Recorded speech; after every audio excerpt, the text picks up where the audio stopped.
Red Bull insist Alex Albon and Pierre Gasly F1 swap isn't the 2021 answer. Where have I heard something similar like this before? That's where. F1 silly season is fully underway. I think, with the Haas guys leaving, that is massively kicked that off, that entire domino effect of what's going on. Names like even Russell are in doubt. You've got Sergio Perez flying about, Nico Hulkenberg, but the Red Bull silly season, it's been ongoing. It's been ongoing since last season. It hasn't ever ended. Ever since Gasly and Albon swapped last season, it hasn't really ever stopped for them in terms of the silly season of what's happening with the second driver, what's happening with that second car alongside Max Verstappen. And now for the last few races, there's been question marks of Alex Albon. What is he gonna, is he gonna be in that seat for the remainder of this season, let alone next year in 2021? And I've got to a point where I'm just confused. I'm just confused, and I'm getting tired of the same story happening with the second Red Bull racing car. Is it worth it? Is it worth going through this anguish every week? Now, the premise of this video is essentially a tweet I did earlier today saying, at this point, I actually want Red Bull to put in someone like Hulk or Perez alongside Max just to finally see what the fuck is up with this bookie, bad juju, cataclysmically bad bucking bronco of a second Red Bull car. I think I've really hit the nail on the head, I feel, with the description of what's going on with that second car. To a T, really. This video is kind of like an opinion piece, I guess. I don't really usually do videos like this on the channel, but I fancied it today because it's, as I said, just been very tiring to go through this entire thing again, because we went already through this with Pierre Gasly, and I feel like everyone's got short-term memory of how that went and how that's going now for Pierre Gasly. So I thought I'd just hop on here. If you do go on to enjoy this kind of style of video, then let me know in the comments below if you want to see stuff like this in the future, maybe. But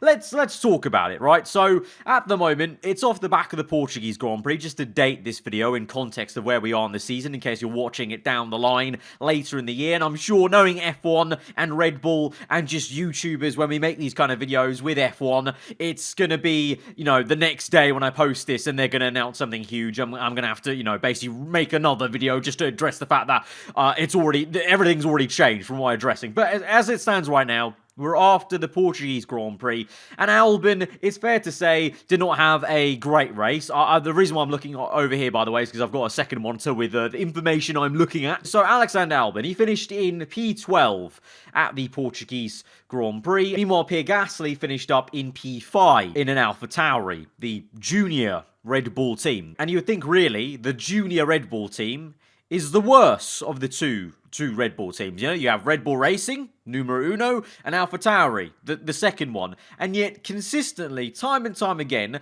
Gasly looks like a better race driver and has actually got better positions in some cases than Alexander Albon in the quote-unquote better car. But the thing is, before I go further with that kind of point, last year, right, when Gasly was demoted down to Alpha Tauri, then was Toro Rosso, and Alex was promoted up, all the talk was that Gasly simply was not good enough. He wasn't doing what Red Bull needed, which was to be a backup, good second-hand man to Verstappen, to have two cars fighting Mercedes 2 for 2 rather than 1v2, of course, across the season. And, Gasly's got demoted to Toro Rosso, and ever since, literally from the very first race, he has become a different man. He's come back from that demotion. What that car is really meant to be capable of, if you look across the garage to Danica Fiat, what he's doing, compared to Gasly, I think he's doing a mega job, and the fact that he just got a race win at Italy is just bonkers for that whole story. But the fact he's, got P5 at Portugal, P6 at the Eiffel Grand Prix,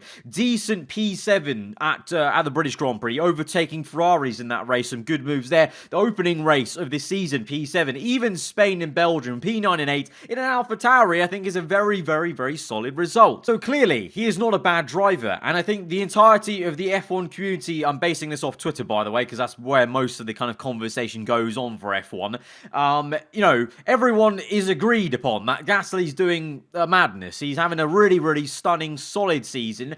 But just a year ago, I remember some of the same people being very harsh on Pierre, saying he's not good enough. He clearly, this is the litmus test. This is not good enough. He's in the Red Bull car. He's not performing. Chuck him out. Get Albon in. He's much better. Fast forward here to this year, and I'm sure maybe some of the same people, I haven't really looked into it, but I'm sure some of the same people who are saying Gasly wasn't good enough are now saying Albon is not good enough. There seems to be a pattern forming here with this second Red Bull car that no one appears to be good enough, and that's why I think off the bat, I actually just hope that Red Bull do stick in a Perez or Hulkenberg, just so we can see what's going on there, because clearly someone from internally, from the Red Bull family, is not working out. We know Perez, how good he is. We know how good Hulkenberg can be and how good he has been as a super sub for Racing Point this season. So it would truly be the biggest litmus test in the world of what is the actual problem going on here, because in my mind, there's a few different avenues to go down. One, the Red Bull car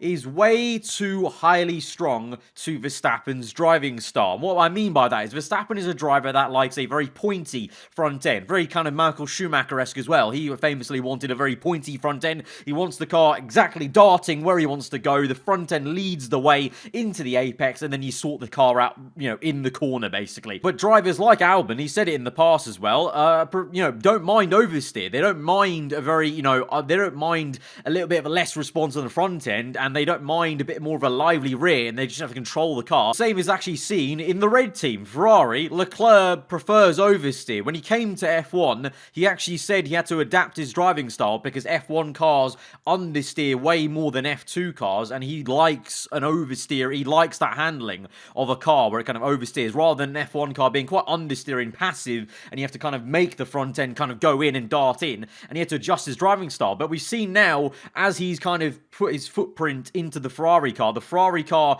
has got more oversteery, a bit looser. That's also just due to the fact that the car's not very great. Obviously, they designed it for an engine that was a little bit more powerful last year, yada, yada, yada. I'm not going to go into that, but the car has become more oversteery, and Vettel famously has not liked an oversteery car. He likes a very planted rear end, so that maybe explains a little bit of why maybe Vettel is struggling versus Leclerc. Maybe not the full story, but that's an entirely different video in itself. And that is the issue with this second car, and the issue with the Red Bull setup, essentially, is Red Bull are not looking for a driver that can go toe-to-toe with Verstappen. Ever since Ricciardo left, they have been looking for a driver that can just be his second-hand man, that can help him in those fights with the Mercedes cars. They can use the second car to force Mercedes' hands, to force Ferrari's hands, you know, when they were fighting Ferrari, obviously, last season and whatnot.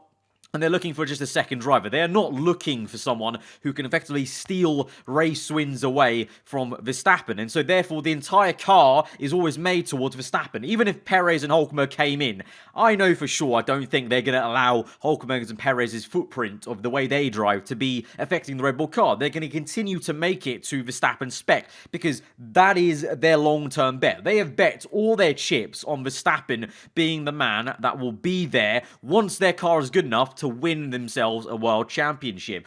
But it's just not happening anymore. At the moment, it's also just killing off whoever gets into that seat. That second driver's seat is a curse. I'm convinced of it, and that's why I really want to see Hulkenberg and Perez go in, just so we can actually see what's the issue. Because if Hulkenberg and Perez do turn up, fair play. I'll put my hands up. Fair play. Okay, Albon, just not great at adapting to that car. Gasly, just not great at adapting to that car. But I just don't think that is going to be the full case. There might be an uptick of performance. There might be, you know, Perez and Hulkenberg. They're very experienced drivers, very, very experienced drivers. So maybe they will adapt to the car a little bit better. You know, they've had all this experience in F1. They've driven many different cars, especially Hulkenberg. He's hopped around all over the shop. So maybe they have the skill set to adapt their driving style to the car, which in itself, I'm going to go into now, is a bit of annoyance and a bit of a kind of issue with Red Bull is any driver that has to go into that second car, they have to adapt their driving style to match Verstappen's. And that doesn't actually inherently make a better race car overall. There's a really interesting quote after after the Portuguese Grand Prix. The Sky are talking about, they're talking with Pierre Gasly, and they're talking also to Christian Horner about the situation, and obviously the questions get brought up about, is there going to be a swap and whatnot. And so Christian Horner, to quote him, says, "But I've got every reason to think if the tables were turned, it would probably be the exact same situation. If Gasly was back in the Red Bull car and Albon went to Alpha Tauri, the exact same thing would happen. I think Alex in the Alpha Tauri car would probably perform equal to how Pierre is at the moment. We have so much information on these drivers, and the characteristics of our car are very different. That is something that Alex in certain conditions is struggling with, as Pierre did 12 months ago. That's something probably we need to work on. You probably do if the two drivers who are of decent caliber, and especially Gasly now has proved he's a driver actually pretty damn good caliber, can't adapt to that car. Above, I think Pierre's doing a great job, and he drove another great race today, some great moves, and you can see his confidence is there. The Alpha Tauri car is an easier car to drive. It was an easier car last year when Alex moved across. That was one of his first comments made. Now, if I'm not mistaken, isn't that a massive issue for Red Bull? Like, having a difficult car to drive is not something to brag about. It's not an indication of a good car. A good car should be an easier car to drive. A good car is a car that the driver can get in and, he feels at home. And that's exactly what Hamilton always talks about. Him and his team in his car in unison. He did at the Spanish Grand Prix when he crossed the line, he zoned out so much because he was one at the car. He achieved that moment that all athletes aspire to, where you zone in so much that you forget everything that's going on, and you're almost on autopilot, but not like cruising. You're like on autopilot for the max you're performing, because he was so at unison with that Mercedes car. And it sounds like the Red Bull driver in that second car can just never get to that, and on occasion Max has not got to that. We saw in pre-season Max actually also as well getting the rear end loose, and how on the knife edge that car was. We've seen in F1 history, having an on the knife edge diva car is not a good thing. Mercedes, I think it was 2017 or 2018, they spoke about having a diva of a car and having to, shackle that diva and make it work for them. And over the season, they brought upgrades to make it less of a diva.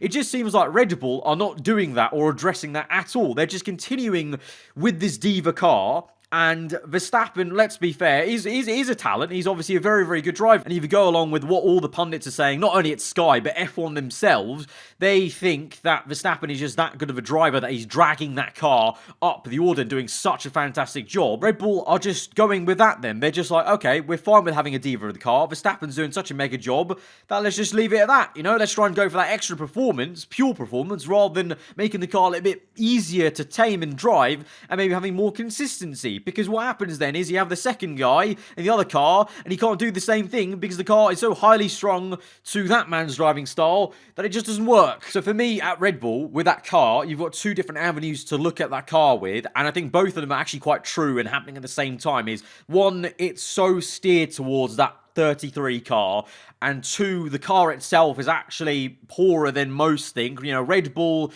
there's this kind of overwhelming general always agreement that, Red Bull are the best chassis, best at aero.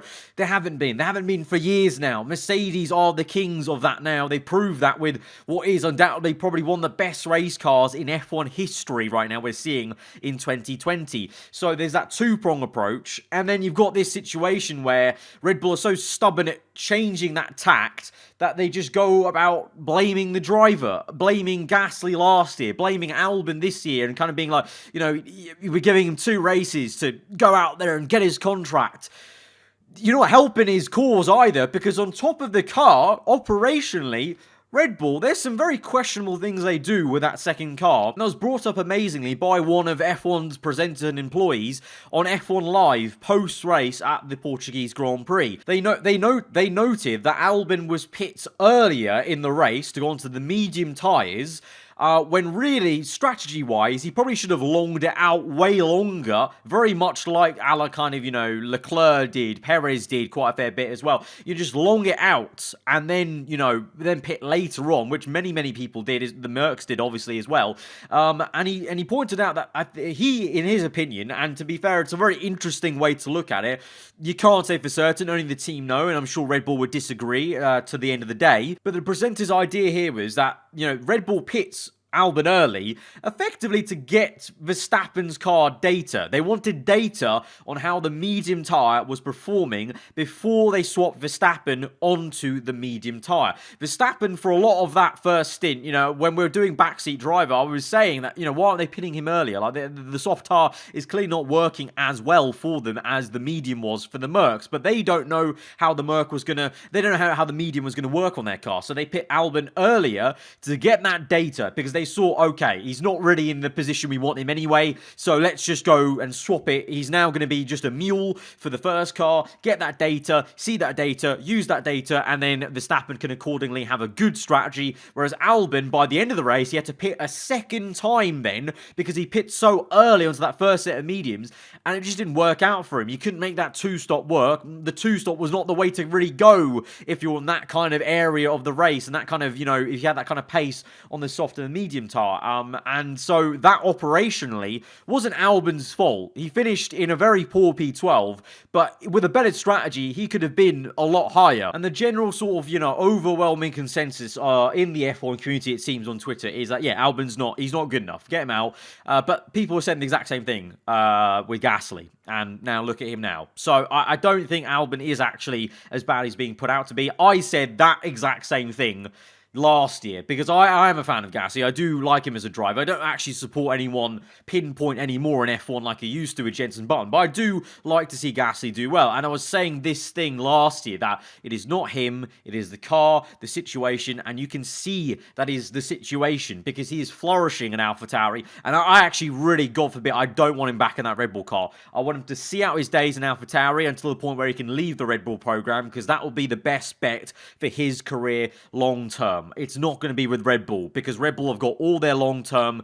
eggs in Verstappen's basket until he, leaves on his own accord or whatever. So I know this video has been kind of all over the place. There's just been a lot of, words I've said, a lot of opinions and whatnot, but that is where I'm at with where I'm at with the Red Bull situation. There's no real conclusion to this video, apart from I'm stating what my opinion is and kind of, where I'm at head-wise with this. The Alpha Tauri in the hands of Gasly is actually a better car than that Red Bull in the hands of Albon. That is a fact, I think you can say, over the course of the season.